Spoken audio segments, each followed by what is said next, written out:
Billions of people play video games all over the world. People play for a variety of different reasons, and in today's video, we're going to talk about 15 different reasons why people might play. What's up everyone, my name is Cam Adair and I'm the founder of GameQuitters.com, which is a support community for people who struggle with problematic gaming. Now today's video is done in collaboration with Jeremy Edge from theescaping.com, so definitely check out his website and all the information he has as well. Now whether you're a gamer who plays in moderation, you're looking to move on for good, or you're just someone who's looking to understand more about the gaming world, then this video is for you. It's crucial to understand why people play video games. The underlying motivations that drive our behavior can give us a lot of really good information to understand whether we want to keep doing that behavior or if we need to shift it in a different direction. Be sure to stay until the end to see if we missed any, and if we did, I'd love to hear from you in the comments. If we missed one, let us know, and if you identify with your specific reason, we'd love to hear from you as well. All right, so let's jump in. Reason number one is novelty. Video games allow you to experience many different things that maybe you weren't able to experience in the physical world. For instance, maybe you're into fantasy games or you're into role playing, and video games provide you with an outlet to experience those aspects of things that you're not going to experience in the physical world. And new games are being released all the time, and most games continue on endlessly.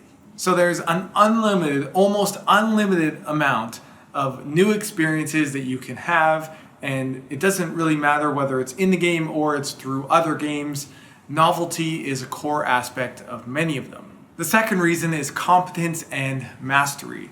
If we look at Maslow's hierarchy of needs, at the very top is self-actualization, realizing one's potential. And video games enable us to experience this realizing one's potential very easily. In games, you get to level up, you have a score, you have a leaderboard, and that really allows you to see your skill develop. It can be harder or take more time to experience your skill develop in the physical world, whereas in the virtual world, many games are designed for you to continuously see yourself progress. And thus, it can be very motivating to continue to play. The third reason is exploration and freedom. In games, you generally are in control of your experience. I remember being bullied at school, and I couldn't really control whether kids were mean to me at lunch hour or not. Whereas in a video game, I have control over my social experience. I could move to a different game, block people, mute them, move to a different server, and that gave me a greater sense of control and thus freedom. For many teenagers or young adults, it can feel like we don't have a lot of control over our life. We have to go to school, we have to get a job, and we have to be independent. So often, games are an outlet for us to be in control. We get to experience what we want to, we get to choose the games we play, and we get to choose the way we engage in them. That sense of autonomy and independence can be very appealing, especially for those who are younger. The fourth reason is risk-taking. Again, this is going to appeal a lot more to those who are younger, because at a younger age, as an adolescent, you're more prone to want to take risks. But that can sometimes not be safe, especially in the physical world. Whereas in the virtual world, you're able to experience risk, you're able to take chances, and whether you win or you lose, it doesn't really matter. It's not going to be devastating for your life. Which brings me to reason number 5. Games are a safe place to fail. In a game, if you die, you just press restart and you try again, and it doesn't really impact your physical life as much. Whereas if you fail a test, or you fail a semester at school, or you make a mistake at work, that failure could be permanent or irreversible. For instance, you could get fired and not be able to get that job back, or you might not be able to take that test again. And so failure in the physical world can feel like there's a lot more intensity about it. There's real things, real consequences on the line. Whereas in the virtual world, you just press restart, you try again, no big deal. Reason number 6 is competition. For many gamers out there, such as myself, I like to compete, and so do millions of other people out there. And in games, you're able to compete for so many hours. For instance, when I played hockey, I was very competitive, but I only got to play a game once or twice a week. Whereas every single day for hours on end, I can compete in video games. So every time I turned on StarCraft or CS 1.6, I got to compete. And compare that to the amount of effort it takes to compete in the physical world, and again, it's a reason why games can be very appealing. Which brings us to reason number 7. Modern games provide the opportunity to maybe make some money or maybe even make it a career. Things like esports and streaming provide outlets to actually turn gaming into a profession. Now, as I've shared before, the reality of that is much more difficult and much less realistic than sometimes it can be perceived. However, there is a possibility, and that potential chance of going pro can be very appealing to many players. The 8th reason is being able to build and create, especially for players who are more creative. The opportunity to create new worlds and have control over that can be very appealing. For instance, a game like Minecraft, where you get to build your own worlds, you can't really do that in the physical world, and certainly not to the same scale. So players who enjoy being creative and building things, creating new experiences, games provide an easy outlet for that, a very convenient one, and one that's just much more accessible to the everyday person. The 9th reason is that they're social. In games, you get to create and build relationships. And it's not just playing with friends, whether it's from school or work, online, or even making online friends, but it's also about being a part of a greater community, the gaming community. You have Discord, you have Reddit communities, you have online forums, you have streaming, you have esports. You're a part of a culture and a community that's larger than yourself and is larger than just a single game as well. So the social aspect is a very big reason why people play, especially for people who may be struggling to develop face-to-face interactions or feel awkward in person. Games provide an outlet where it's just significantly easier to find people who are like you online. It takes a lot less effort to find your tribe online than it does to find people who share your similar interests in your city. The 10th reason is that games allow you to relax. Now, some games are much better at this than others. For instance, some games are incredibly toxic and thus not very relaxing. But if you choose your games wisely, gaming can be a fairly relaxing experience. Many gamers come home from school or work, they sit back on the couch and they play some games, and it's just an easy way to kind of relax from the day. The 11th reason is that games are very exciting.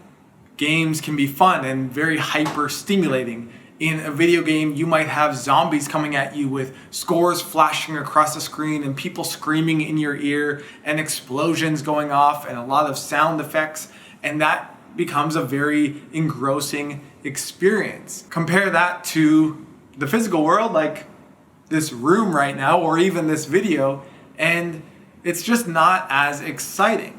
And that's okay, because the physical world can be very engaging as well, but it's a different type of stimulation, and that's a big thing to be aware of if you're struggling with playing too much.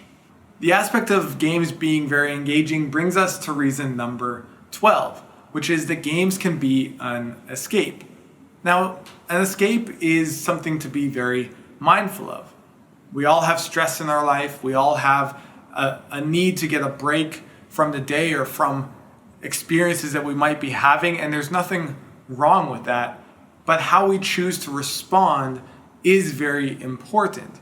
For instance, gaming to get an escape and to de-stress, not a big deal.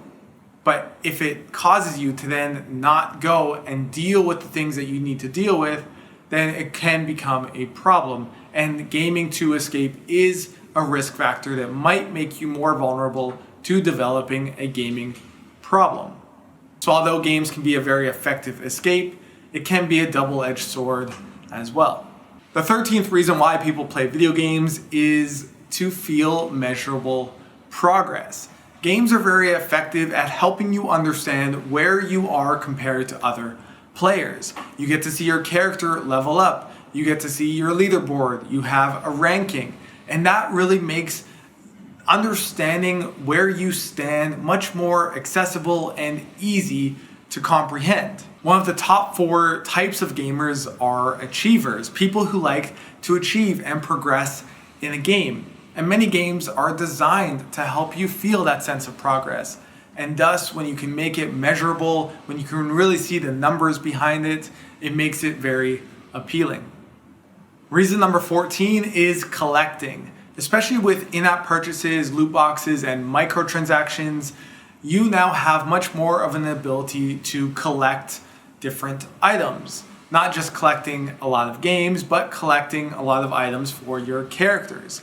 Part of the insight that the industry had was that players didn't just like to progress in their skill, but also in their visual progression. They like to see their character visually progress as well. And for people who like to collect things, who identify more as collectors, well, games now give you many opportunities to fulfill that desire. And that brings us to reason number 15, which is that games are fun. Gaming is fun for all the reasons that we've shared today. You get to feel your sense of progress. You get to do it with other people and be social. You get to explore new worlds, and it's very hyper stimulating. So games are a lot of fun, and the more you play them, the more you can begin to justify playing games because they're awesome, instead of doing physical world activities that just don't have the same level of engagement. So although games are fun, again, it can be a bit of a double-edged sword. And that's the whole point of this video. Whether you want to play games in moderation or you want to move on for good, it's crucial that you understand your underlying motivations for why you play. For example, if you game to escape, well, you're experiencing stress in your life and you need to learn how to develop new coping strategies because stress will always be there, but how you respond to it is crucial. Yes, you can respond to it by playing video games, but if it then causes you to get caught in that world and to not want to come out of it, well, that's not going to be very good for your life. So understand why you play, and understand how you can channel that behavior in the direction that you want. So I'm curious, of the 15 reasons that I shared, which one do you identify with? Why do you play video games, or why did you play video games? And did we miss any? Are there other reasons why people play or why you play that we didn't talk about? Share your answer in the comments below and I'll be in there interacting with you guys. And again, just want to say a special shout out to Jeremy Edge at theescaping.com for helping put together today's video and the article that will live on gamequitters.com. If you're new here, definitely hit that subscribe button, hit the thumbs up, and say hi in the comments. I'll be back again soon with another video, but for today, my name is Cam, and I hope that you're having a great day, and I'll talk to you soon.